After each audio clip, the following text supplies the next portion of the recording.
राधे राधे, जय श्री कृष्णा। आज मैं श्रीमद् भागवत गीता का अध्याय नंबर 16 का सीरियल नंबर 3 को पढ़ रहा हूँ। हे प्रथापुत्र, इस संसार में सर्जित प्राणी दो प्रकार के हैं, दैवी तथा आसुरी। मैं पहले ही विस्तार से तुम्हें दैवी गुण बतला चुका हूँ। अब मुझसे आसुरी गुणों के विषय में सुनो। तात्पर्य, अर्जुन को यह कहकर कि वह दैवी गुणों से संपन्न होकर जन्मा है, भगवान कृष्ण अब उसे आसुरी गुण बताते हैं। इस संसार में बद्ध जीव दो श्रेणियों में बटे हुए हैं। जो जीव दिव्य गुणों से संपन्न होते हैं वे नियमित जीवन बिताते हैं, अर्थात वे शास्त्रों तथा विद्वानों द्वारा बताए गए आदेशों का निर्वाह करते हैं। मनुष्य को चाहिए कि पारमाणिक शास्त्रों के अनुसार ही कर्तव्य निभाए।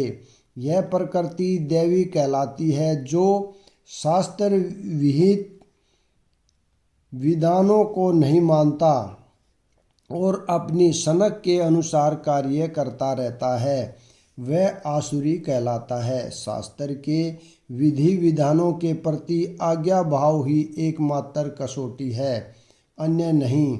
वैदिक साहित्य में उल्लेख है कि देवता तथा असुर दोनों ही प्रजापति से उत्पन्न हुए हैं। अंतर इतना ही है कि एक श्रेणी के लोग वैदिक आदेशों को मानते हैं और दूसरे नहीं मानते हैं। जो आसुरी हैं वे यह नहीं जानते कि क्या करना चाहिए और क्या नहीं करना चाहिए। उनमें तो पवित्रता, न उचित आचरण और न ही सत्य पाया जाता है। तात्पर्य, प्रत्येक सभ्य मानव समाज में कुछ आचार संहिताएं होती हैं जिनका प्रारंभ से पालन करना होता है। विशेषता आर्यगण जो वैदिक सभ्यता को मानते हैं और अत्यंत सभ्य माने जाते हैं, इनका पालन करते हैं, किंतु जो शास्त्रीय आदेशों को नहीं मानते वे असुर समझे जाते हैं। इसलिए यहाँ पर कहा गया है कि असुरगण न तो शास्त्रीय नियमों को जानते हैं, न उनमें इनके पालन करने की प्रवृत्ति पाई जाती है। उनमें से अधिकांश इन नियमों को नहीं जानते और जो थोड़े से लोग जानते भी हैं उनमें इनके पालन करने की प्रवृत्ति नहीं होती। उन्हें न तो वैदिक आदेशों में कोई श्रद्धा होती है, न ही वे उसके अनुसार कार्य करने के इच्छुक होते हैं। असुरगण न तो बाहर से न भीतर से स्वच्छ होते हैं। मनुष्य को चाहिए कि स्नान करके, दंत मंजन करके, बाल बनाकर, वस्त्र बदलकर शरीर को स्वच्छ रखे। जहाँ तक आंतरिक अवस्था की बात है, मनुष्य को चाहिए कि वह सदैव ईश्वर के पवित्र नामों का स्मरण करे और हरे कृष्ण महामंत्र का कीर्तन करें। असुरगण बाह्य तथा आंतरिक अवस्था के इन नियमों को न तो चाहते हैं न इनका पालन ही करते हैं। जहाँ तक आचरण की बात है, मानव आचरण का मार्गदर्शन करने वाले अनेक विधि विधान हैं, जैसे मनु संहिता जो मानव जाति का अधिनियम है। जहाँ तक कि आज भी सारे हिंदू मनु संहिता का ही अनुगमन करते हैं। इसी ग्रंथ से उत्तराधिकार तथा अन्य विधि संबंधी बातें ग्रहण की जाती हैं। मनु संहिता में स्पष्ट कहा गया है कि स्त्री को स्वतंत्रता न प्रदान की जाए। इसका अर्थ यह नहीं होता कि स्त्रियों को दासी बनाकर रखा जाए। वे तो बालकों के समान हैं। बालकों को स्वतंत्रता नहीं दी जाती, लेकिन इसका यह अर्थ नहीं कि वे दास बनाकर रखे जाते हैं। लेकिन असुरों ने ऐसे आदेशों की उपेक्षा कर दी है और वे सोचने लगे हैं कि स्त्रियों को पुरुषों के समान ही स्वतंत्रता प्रदान की जाए। लेकिन इससे संसार की सामाजिक स्थिति में सुधार नहीं हुआ। वास्तव में स्त्री को जीवन की प्रत्येक अवस्था में सुरक्षा प्रदान की जानी चाहिए। उसके बाल्यकाल में पिता द्वारा संरक्षण प्रदान किया जाना चाहिए।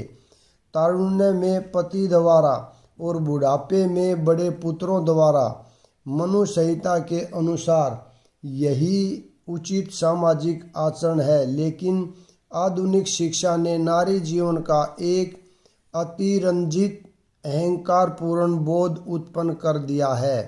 अतएव अब विवाह एक कल्पना बन चुका है। स्त्री की नैतिक स्थिति भी अब बहुत अच्छी नहीं रह गई है। अतएव असुरगण कोई ऐसा उपदेश ग्रहण नहीं करते जो समाज के लिए अच्छा हो, चूँकि वे महर्षियों के अनुभवों तथा उनके द्वारा निर्धारित विधि विधानों का पालन नहीं करते। अतएव आसुरी लोगों की सामाजिक स्थिति अत्यंत शोचनीय है। वे कहते हैं कि यह जगत मिथ्या है, इसका कोई आधार नहीं है और इसका नियमन किसी ईश्वर द्वारा नहीं होता। उनका कहना है कि यह कामेच्छा से उत्पन्न होता है और काम के अतिरिक्त कोई अन्य कारण नहीं है। तात्पर्य, आसुरी लोग यह निष्कर्ष निकालते हैं कि यह जगत माया जाल है, इसका न कोई कारण है, न कार्य, न नियामक, न कोई प्रयोजन, हर वस्तु मिथ्या है। उनका कहना है कि यह दृश्य जगत आकस्मिक भौतिक क्रियाओं तथा प्रतिक्रियाओं के कारण है। वे यह नहीं सोचते कि ईश्वर ने किसी प्रयोजन से इस संसार की रचना की है। उनका अपना सिद्धांत है कि यह संसार अपने आप उत्पन्न हुआ है और यह विश्वास करने का कोई कारण नहीं कि इसके पीछे किसी ईश्वर का हाथ है। उनके लिए आत्मा तथा पदार्थ में कोई अंतर नहीं होता और वे परम आत्मा को स्वीकार नहीं करते। उनके लिए हर वस्तु पदार्थ मात्र है और यह पूरा जगत मानो अज्ञान का पिंड हो। उनके अनुसार प्रत्येक वस्तु शून्य है और जो भी सृष्टि दिखती है वह केवल दृष्टि भ्रम के कारण है। वे इसे सच मान बैठते हैं कि विभिन्नता से पूर्ण यह सारी सृष्टि अज्ञान का प्रदर्शन है। जिस प्रकार स्वप्न में हम ऐसी अनेक वस्तुओं की सृष्टि कर सकते हैं जिनका वास्तव में कोई अस्तित्व नहीं होता। अतएव जब हम जाग जाते हैं तो देखते हैं कि सब कुछ स्वप्न मात्र था, लेकिन वास्तव में यद्यपि असुर यह कहते हैं कि जीवन स्वप्न है, लेकिन वे इस स्वप्न को भोगने में बड़े कुशल होते हैं। अतएव वे ज्ञानार्जन करने के बजाय अपने स्वप्न लोक में अधिकाधिक उलझ जाते हैं। उनकी मान्यता है कि जिस प्रकार शिशु केवल स्त्री पुरुष के संभोग का फल है, उसी तरह यह संसार बिना किसी आत्मा के उत्पन्न हुआ है। उनके लिए यह पदार्थ का संयोग मात्र है जिसने जीवों को उत्पन्न किया है। अतएव आत्मा के अस्तित्व का प्रश्न ही नहीं उठता।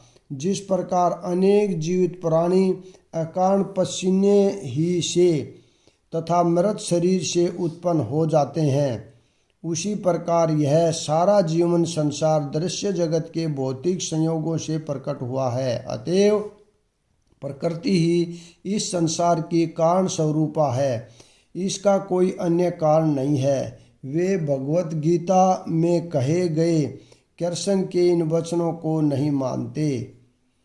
सारा भौतिक जगत मेरे ही निर्देश के अंतर्गत गतिशील है। दूसरे शब्दों में, असुरों को संसार की सृष्टि के विषय में पूरा ज्ञान नहीं है। प्रत्येक का अपना कोई न कोई सिद्धांत है। उनके अनुसार शास्त्रों की कोई एक व्याख्या दूसरी व्याख्या के समान है, क्योंकि वे शास्त्रीय आदेशों के मानक ज्ञान में विश्वास नहीं करते। ऐसे निष्कर्षों का अनुगमन करते हुए आसुरी लोग, जिन्होंने आत्मज्ञान खो दिया है और जो बुद्धिहीन है, ऐसे अनुपयोगी एवं भयावह कार्यों में प्रवृत्त होते हैं जो संसार का विनाश करने के लिए होता है। तात्पर्य, आसुरी लोग ऐसे कार्यों में व्यस्त रहते हैं जिनसे संसार का विनाश हो जाए। भगवान यह कहते हैं कि वे कम बुद्धि वाले हैं। भौतिकवादी जिन्हें ईश्वर का कोई बोध नहीं होता सोचते हैं कि वे प्रगति कर रहे हैं, लेकिन भगवत गीता के अनुसार वे बुद्धिहीन तथा समस्त विचारों से शून्य होते हैं। वे इस भौतिक जगत का अधिक से अधिक भोग करने का प्रयत्न करते हैं। अतएव इंद्रिय तृप्ति के लिए वे कुछ न कुछ नया आविष्कार करते रहते हैं। ऐसे भौतिक आविष्कारों को मानव सभ्यता का विकास माना जाता है, लेकिन इसका दुष्परिणाम यह होता है कि लोग अधिकाधिक हिंसक तथा क्रूर होते जाते हैं। वे पशुओं के प्रति क्रूर हो जाते हैं और अन्य मनुष्यों के प्रति भी। उन्हें इसका कोई ज्ञान नहीं कि एक दूसरे से किस प्रकार व्यवहार किया जाए। आसुरी लोगों में पशुवध अत्यंत प्रधान होता है। ऐसे लोग संसार के शत्रु समझे जाते हैं, क्योंकि वे अंततः ऐसा आविष्कार कर लेंगे या कुछ ऐसी सृष्टि कर देंगे जिससे सबका विनाश हो जाए। अप्रत्यक्षतः यह श्लोक नाभिकीय अस्त्रों के आविष्कार की पूर्व सूचना देता है, जिसका आज सारे विश्व को गर्व है। किसी भी क्षण युद्ध हो सकता है और ये परमाणु हथियार विनाश लीला उत्पन्न कर सकते हैं। ऐसी वस्तुएं संसार के विनाश के उद्देश्य से ही उत्पन्न की जाती है और यहाँ पर इसका संकेत किया गया है। ईश्वर के प्रति अविश्वास के कारण ही ऐसे हथियारों का आविष्कार मानव समाज में किया जाता है। वे संसार की शांति तथा संपन्नता के लिए नहीं होते। कभी न संतुष्ट होने वाले, काम का आश्रय देकर तथा गर्व के मद एवं मिथ्या प्रतिष्ठा में डूबे हुए आसुरी लोग इस तरह मोहग्रस्त होकर सदैव क्षणभंगुर वस्तुओं के द्वारा अपवित्र कर्म का व्रत लिए रहते हैं। तात्पर्य, यहाँ पर आसुरी मनोवृत्ति का वर्णन हुआ है। असुरों में काम कभी तृप्त नहीं होता।